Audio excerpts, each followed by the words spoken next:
Hello coders, welcome back to my channel Code Decode.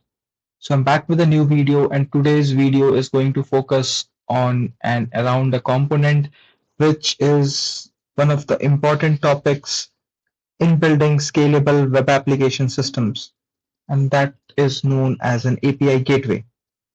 We will look into this concept of API gateway a little, know what it is, what it does, what are its advantages, what problems we would face if it was not there, and we will look more on building it hands-on.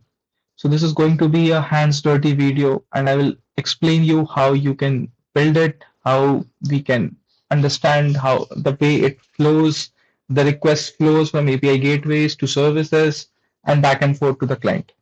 So let's jump into it. Okay, so what is an API gateway? So an API gateway is a service which creates a unified entry point that client applications can use to access microservices.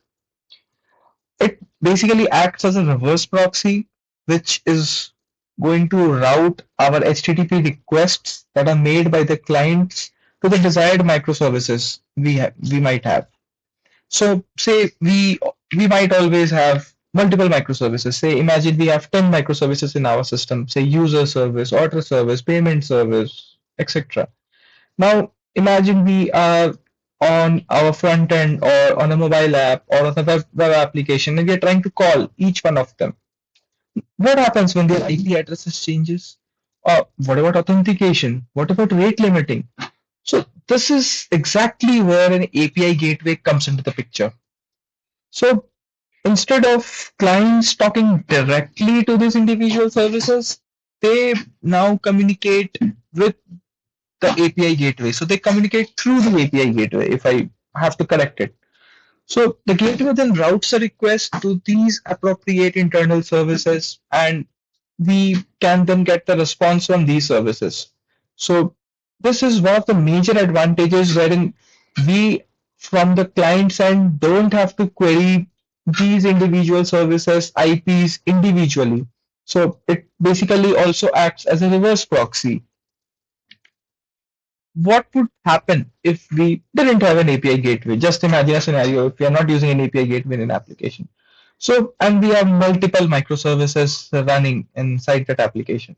So the clients, which is the browsers or the mobile applications, they must know each service's URLs and their port numbers, and they should have it ready with them every time. So when I say ready with them every time, it means like, okay, today I know, oh, this application is running on 10.11.12.5555, port number 8080, and I am able to hit the user service on this. Oh, tomorrow there was some issue and the DevOps team or the infra team redeployed that application and the IP changed, and now it is 5556. Now the user service is running on 5, since it's running on the IP address has changed and it's running on 5556. So it means that we from the client end also need to change that. So do you realize how difficult it is to maintain this code? It's a very much of a tight coupling we have between these two layers of front end and back end. We basically cannot scale this application, right? Every time we cannot do one change and we have to go back and re-edit the code. It's like a hard coding. So we can't do this. Okay, so if this IP changes, the clients break. And if the clients want to hit on that 5555, you will get a 404 error that the IP address is nowhere to be found. I don't even know that service. Or maybe it will say like, oh, bad request. I don't know what this IP is. The service is not even available. Also, authentication logic. Say you have 5 services. Okay, now we need authentication logics also to be there. We just cannot allow any random user, malicious user to enter and get the information. So what do? We need an authentication layer. Authentication layer then has to be applied on each of the services individually. That is an overhead. That is difficult to manage. Also, logging and monitoring will also become duplicated. So we are logging similar kinds of logs in every services. We could do that in an API gateway. So this creates tight coupling between our client and our backend services. So this is where an API gateway is actually needed. because API gateway is going to abstract all internal services from the client. The client only needs to know one URL, and that is the gateway's URL. So the gateway URL can be 10.11.12.1111, and it is running on port 8081. You just need to know this. Append whatever you want to hit. So you want to hit the user service, let the gateway know. You want to hit the payment service, let the gateway know. The gateway will handle it for you. So it is a one-stop solution for all your requirements. Also, a gateway can be used for intra-microservice communications. So say user service wants to communicate with the payment service. So user service doesn't have to know and track what IP is the payment service running on. It just has to query the API gateway. It has to fire the URL on the API gateway and just write like, hey, I want the data from payment service. The API gateway knows where the payment service is located at, so it will pass on that request to the payment gateway and we can get the response from there. So it is also useful not only for inter-service micro communication but also for intra-service communications. Also, one important thing which an API gateway also does is caching. So an API gateway can also cache few responses which we know like it is being used a lot. So a lot of users are querying the same request and I need to send them the same response, just but still maintaining the concept of REST APIs being stateless and not being stored on the server, but just that the response, the structure, it can store it and it can always pass on the data. So this is also one advantage which the API gateway can provide us.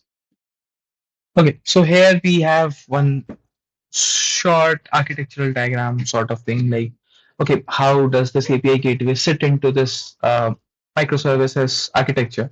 So this is the client we have, and these are our microservices we have for our applications. Say we have user service, order service, product service, and payment service. Now, there was one approach we could follow. Say the client would directly hit the user service. The client would directly hit the order service for some order related data. For products, it would go to product service, and for payment related things, it would directly go to the payment service. No middleman required. I don't need anyone. But actually, it needs someone. It is a requirement of someone, and that is API gateway. So once this API gateway comes into picture, all these problems which we were discussing before get solved. So all the requests over here are coming to the API gateway, and API gateway is internally routing it to different services. Now, to build an API gateway, there are multiple tools, but in this video, we are focusing on a very basic and very commonly used framework which is basically Spring Cloud. So there is something called Spring Cloud Gateway. So Spring, as we all know, is the most widely used framework in backend Java programming. So and Spring provides us one library called Spring Cloud Gateway.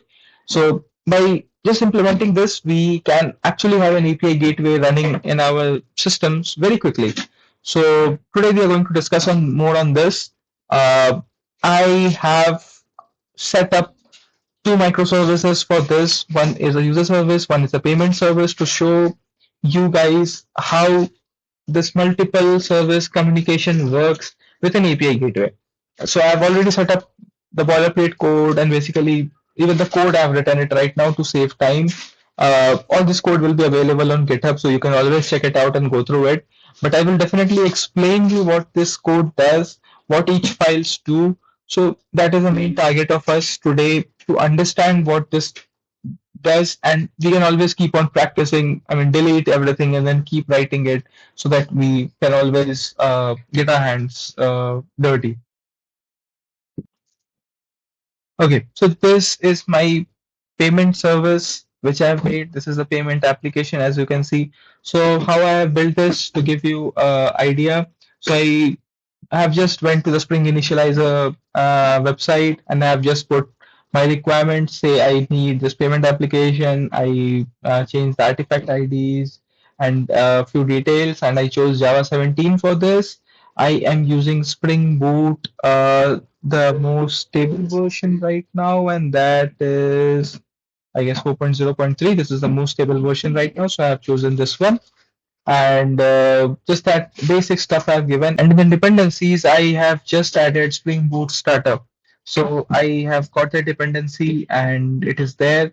And this is a simple application which will get you started. It gives you a boilerplate code always. This was what I had got. These are the two files which I've added myself, which is application.yml file and the payments controller inside this controller package. So let us see what is this containing. So application.yml, I'm just changing the server port. So I just want this application to run on 8080 because I have multiple applications to run right now. So I need to change the ports on which they run. This is just one small line which we are changing. Now coming to the payments controller. So this is something which I have added because since it's a microservice and it is doing something, so it will be basically a REST API service, right? So I've added a REST controller annotation on it, so to make this class uh, return JSON responses in its return types. So yeah, it's for handling REST APIs. Now what I've just done is like I have added one method which is get payment details, and the URL on which it is exposed is slash get payments, and the request mapping so is for payment. So the net URL would be something like slash payment slash get payments, and before that would be our domain name and the port number on which it is running. So basically it will be localhost 8080 slash payment slash get payments. So if any API comes on this path, it will be getting the value of return payment details fetched. So we can always run that on our local and see if that is running. So we will just hit that particular URL and see like, hey, is this flow at least running? So we will quickly hit that. Similar to the payment service, we have something called a user service. So I have also created this application from the same Spring Starter initializer and just enter the basic details. So here I had entered API bundle. I was playing with the name, nothing else. Uh, okay, so again, I have added two more files over here, which is application YML, and I'm trying to run this application on the port 8081. Also, I have the user controller added onto this. So the base of this is slash user, and this is having a few methods basically. Say get all users, we have get users data, and all of them are on a different path definitely. So we can also try running this in our local and see if this flow is also working. Post that we have built this final gateway application. So again, this has also has to be built from the Spring Starter initializer. No changes in that, but there is something which I would like to highlight for you guys.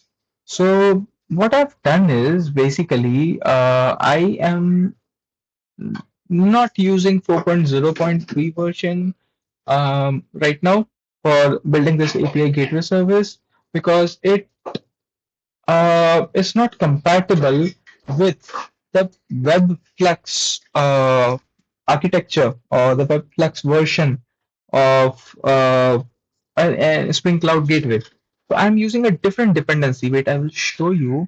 So this is a dependency which I'm currently using. Uh, okay, so this is Spring Cloud Starter Gateway. So this is the WebFlux version. Okay, so this WebFlux version doesn't run currently with 4.0.3, which is on the Web MVC version. So that is why it was causing issues, and then I had switched back, degraded my version down, which is also a running version. We can always get that from Spring Starter Initializer for 3.3.5. And this one works fine. So I've just did that change and I have added the dependency which I've added over there was Spring Cloud Gateway. So if you are doing that, Spring usually tries to give you the Spring Web MVC dependency, but we don't want that. So what I've done is like I have changed it manually to this one, Spring Cloud Starter Gateway, and you can just do that, and it will download the related files for this dependency. And Coming to this application, nothing else do we need to change. We just need to change in the application.yml. So in the application YML, we need to provide the routes basically. Since it's a routing service, it is something which will be routing our requests to multiple services. That is why we have a route setup in here. So if you see, firstly, I'm telling it on the port on which it has to run. So I'm telling it you run on 8082, and then I'm coming to this portion which is Spring Cloud Gateway routes. Now inside routes, I'm saying I need to provide three properties mandatorily, which is ID, URI, predicates. So ID is basically for identifying a unique route which I'm creating, the unique set of routes, okay, which I'm creating. So say I'm saying URI is the URL on which the service API gateway will route my request to if the predicate, the path on which I'm actually giving it to it is matching. So, say if a user is giving me a query, sorry, I'm saying he's giving me a request which is having like slash user slash get all users. Okay, so I see like, oh, the path is mapping to matching to like slash user. So it means it is matching to this ID, user service. Fine, I got it. At least I'm there. Now what I need to do is like, where do I need to route it then? Which service should I route it? What is the IP? Oh, it's IP HTTP localhost 8081 running on port number 8081. So it's that simple. Okay. So what we were discussing till now was the theory part of this API gateway project which we have built. But now we shall be discussing more on what is the project, and we shall run this project once and see how it is working. Okay, so to do that, firstly I will start my API gateway application. So I run the server and this one starts running. Until it starts running, I shall run payment service, and till this one also starts, I shall start API bundle application, which is the user service. So basically, I've started all three services. You can see since I'm using WebFlux structure of API gateway right now, I'm using the dependency which is using WebFlux in API gateway. So you can see it's not Tomcat server, it's Netty server. So it doesn't use a Tomcat server in that case. Tomcat would be used only when we are on web MVC dependency, not WebFlux. Okay, so Netty is running on 8082. The payment service is running on Tomcat, and Tomcat is running on 8080. And API bundle is also on Tomcat, and Tomcat is running on 8081. Okay, so all three services are active and all three are running. Now, what we shall also do is open the Postman, and we shall do one dry test of these services. So firstly, let's go to the payment service and we shall see if the payment service is actually active. So we have this API, right? Get payments. Okay. So what we will do it is running on 8080. Okay. So let us hit this API HTTP localhost 8080 payment slash get payments. Okay. I hit this and it sends us a response. Payment details fetched.